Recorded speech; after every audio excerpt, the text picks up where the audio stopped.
Hello, I'm Clarion from Clarion Call Fiber Arts, and welcome to my first ever YouTube video dealing with how to card fleece that's been slightly felted. First, I'd like to tell you a little bit about the fleece I'll be working with today. This came from a Romney sheep that was bred to be eaten and not for its wool.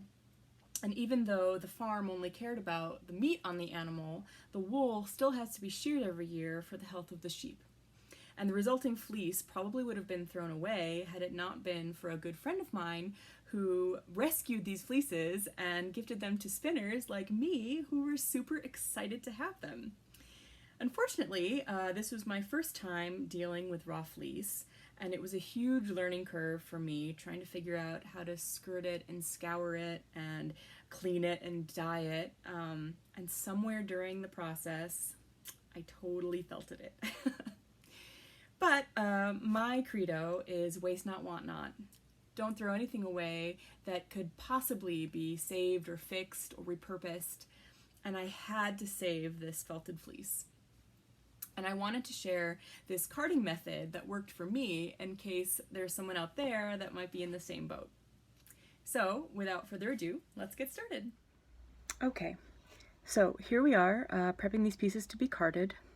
And as you can see, it's super matted and rat's nesty here that it doesn't even really pull apart when I'm drafting it. That's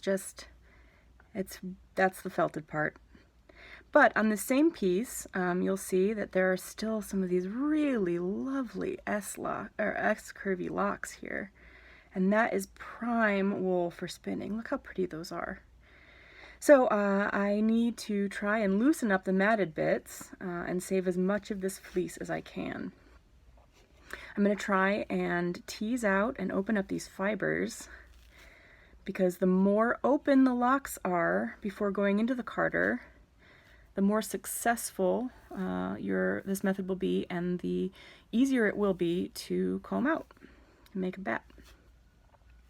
And so you see, with a little extra elbow grease and love, some of these really impossible chunks that just look like they'll never come out, a lot of them will actually comb out in the carder.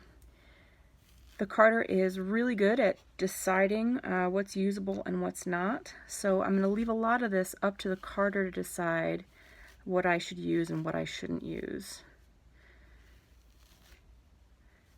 I want to give the rat's nests the benefit of the doubt and every opportunity to open up in the carder. So I'm only removing parts that are too short or are just beyond saving.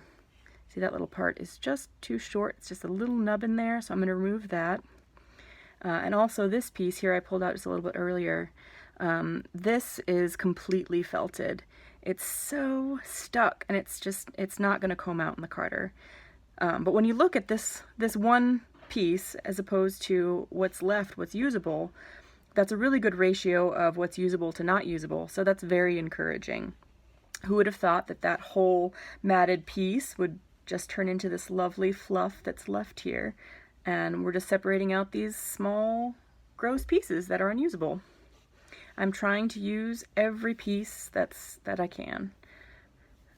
It's actually easier than you think to felt fleece a roving in the washing and dyeing process, especially if you're new to it. Fleece or bats and roving or top, they all have a more open structure than yarn does, and they will react quicker to any agitation or temperature fluctuations. And so if you've experimented with any of these open structure raw fibers, and then you felted them, this method will work on those kinds of fiber as well, not just fleece. Look at this lovely fluffy pile. Oh, it's so exciting. I think we're just about ready to start carding. But just in case you're new to carder etiquette, I'm going to give you some cardinal carding rules. The first being, try to keep your fiber centered on this small drum, this liquor drum here. If it gets too far out towards the edges, it can slide off the big drum or get caught in these inner twirly workings of the carder, and it's super hard to clean that out. So it's just better if you try and keep your fiber away from the edges as you card. Okay, so I'm going to start the carder here. I'm going to slowly feed the fiber in. Slow being the operative word here. The slower you go, it helps the fiber hit the teeth of the drum carder more evenly and card more efficiently. And you can kind of see that a lot of the fiber is going in smoothly, but that there are still a lot of lumps going through, like right there, you see. And that's okay. We're just starting to open everything up. This is our first pass through the carder, and that's what we wanted to do. So we're just going to wait for all of the fiber to be transferred here over onto the big drum. And I think that's it. So you can see where these bits are still sort of sitting on top of the teeth, or where you can see that this nice smooth flow is interrupted here by something that's not as smooth, like that part right there. So I'm going to take my small brush here, and I'm going to go ahead and give them a little extra individual comb to try and encourage those parts to open up even further. Come on, rat's nests, I believe in you. You can open up. You can do it. Now, as you're doing this, I want to just make sure that you are going against the angle of the teeth here. If you go this way, down with the grain of the teeth, then you'll pull the fiber off the drum, and you don't want to do that. So you just want to make sure that you're combing here against the grain of the teeth, and everything will be hunky-dory. Alright, so I think that's good. I feel like I gave those little lumps an extra comb. So I'm going to go ahead and finish prepping all the rest of the fiber and filling up the drum, and I'll meet you back when it's time to remove the bat from the drum. Okay, so I've loaded the drum up with the rest of the fleece, and we're ready to take it off. I'm going to use my little poker here, and I'm going to slide it along this metal piece on the drum here. I'm going to gently lift the fleece up, creating a starting point for our bat. Great. And so then I'm going to pull the bat off the drum. And if you see any pieces here that are still stuck, I'm going to use my poker. Oops, I forgot to lift the brush up, important part. I'm going to try and use my poker and slide it in between the teeth gently to try to get these last pieces on the drum, in the effort of using all the fiber and getting all of the fiber to go through.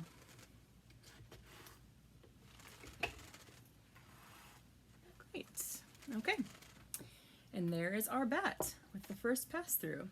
And you can see it's amazing how smooth that looks after seeing what it came from. But you can see that there are still these little nubbins here, imperfections that I want to try to comb out. So I'm going to send it through again. I'm going to split it in half first. Oops. I'm going to split it in half first and send it through in pieces. And here's another cardinal carding rule coming at you. As you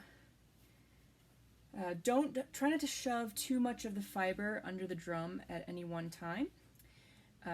You can pre-draft the bat if you want to, but in the interest of space, I like to draft as I go. If you do choose to draft as you go, under no circumstances should you pull on the fiber as you're turning. That will just make the fiber turn around the liquor drum like that and never transfer onto the big drum, which is what you want. plus it makes a huge mess and is super frustrating. So, absolutely super important, make sure you pause if you're going to pull on your fiber. Okay, we can go a little bit faster now. And at this point here, we've given the rat's nests 2 times through the combs. So if they haven't come out at this point, they won't ever. So any pieces that you see sort of sitting on top of the teeth or affecting the nice smooth flow of the fiber at this point should be removed. We tried, we gave them every opportunity to open, oops, but at this point it's time, it's time. Those little pieces look like they won't be pretty.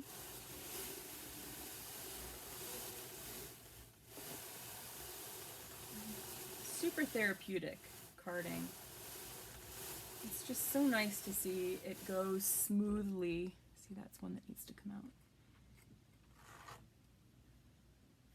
It's so nice watching everything come through calmly and smoothly.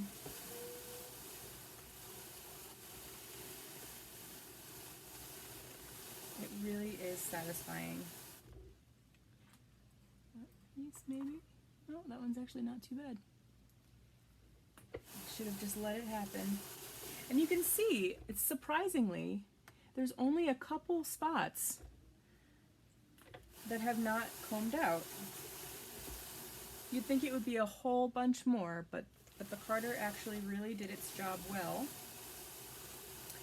And the parts that are needing to be pulled out are few and far between, which is very, very heartening.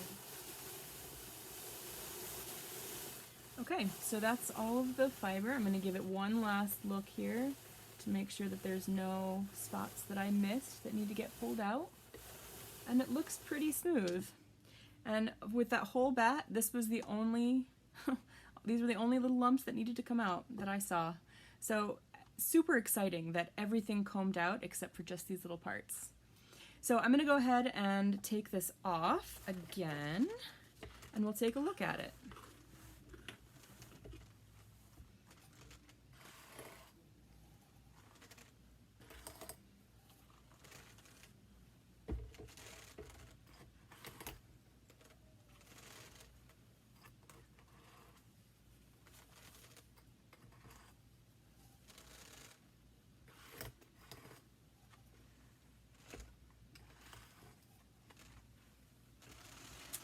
Okay, and here's our second pass through.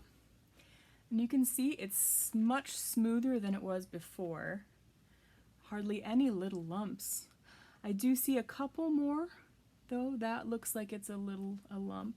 So I'm going to send this through a 3rd time on the carder, and I will meet you back with and I think that'll be enough. So I'm going to meet you back a little bit later with the finished bat. Okay. So here's our finished bat, passed 3 times through the drum carder, and you can see that it's super soft and squishy, and all of the imperfections have been combed out. There's nothing left that could cause lumps in your yarn as you spin. It's just beautiful. It's so happy.